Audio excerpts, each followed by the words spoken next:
Good morning, everybody. Welcome to The Real Report. Not only does inflation continue to rampage, but we can top things off with the second article, a list of Biden's tax hikes, which took effect this January 1st, just 8 days ago. We're going to run through that after something related. Can you guess what percentage of Americans are having trouble paying their grocery bills? Well, I can tell you from going into a Kroger yesterday and seeing eggs at $6 a dozen. Holy smokes. Absolute insanity. And this brought me back to an article from December 10th on Zero Hedge, which... if the last month has been anything to go off of, prices have only gone up. So the cost of food has become a major issue in America. They're talking about Walmart CEO Doug McMillon publicly admitted that double-digit price increases for packaged foods are going to be with us for a while. So happy New Year, I guess. More than two-thirds of Americans are having a hard time affording groceries as food costs continue to soar, according to new data. Now, Swiftly reported Wednesday, 70% of shoppers say they're struggling to pay their grocery bills, and 83% currently rely on some form of coupons or loyalty program to put food on the table. 83%! Just think about that for a second. 4 out of 5 of your neighbors are struggling to pay their bills for food. Not their other bills, just for food.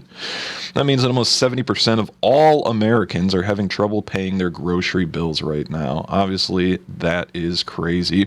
And of course, the USDA is projecting that the upcoming orange harvest in Florida will be the smallest since, ding, ding, ding, 1943. Wonderful. And the endless national baby formula shortage just keeps getting worse, and I haven't seen any thing to alleviate that so far.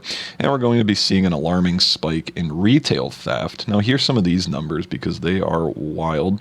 Walmart stores could eventually be closed if high levels of retail theft persist. Also, if you guys haven't already, go ahead and hit the like button, subscribe with the notification bell, and comment your thoughts down below.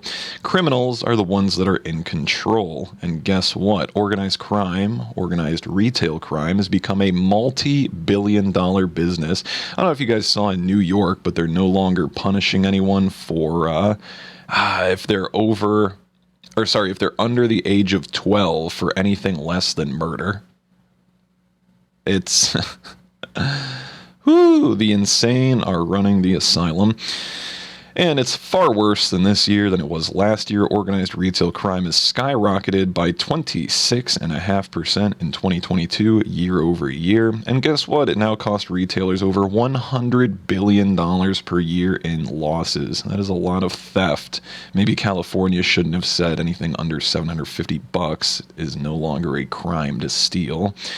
Remember, what they have is rightfully yours, even if it's not a necessity. And a list of Biden's tax hikes, which of course are only going to compound the problems listed here by Americans not being able to pay their grocery bills and organized crime on the rise. Well, $6.5 billion natural gas tax, which will increase household energy bills. $12 billion crude oil tax, which will increase household costs. $1.2 billion coal tax, which will, guess what, also increase household energy bills. And $74 billion stock tax, which will hurt your nest egg, 401ks, IRAs, and pension plans. Of course, pensions are on the way out anyways. But raising taxes and restricting stock buybacks harms the retirement savings of any individual with a 401k, IRA, or pension plan.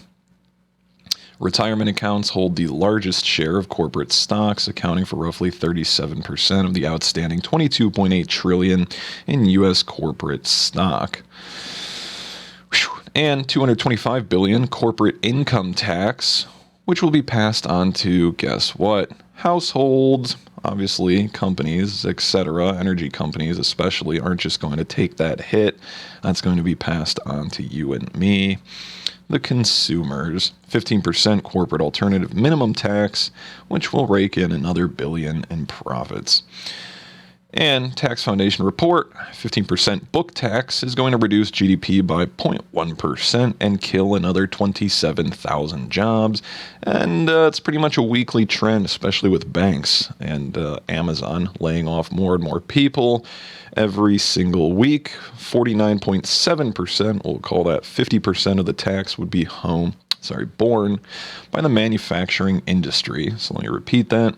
JCT's analysts, it's a little early, 50% of the tax would be borne by the manufacturing industry at a time when manufacturers are already struggling with supply chain disruptions. The coal industry faces the heaviest burden of the book minimum tax, facing a net tax hike of 7.2% of its pre-tax income, followed by automobile and truck manufacturing, which faces a 5.1% tax hike. So, in case you were looking to buy a new car, well, those are probably just going to get more expensive.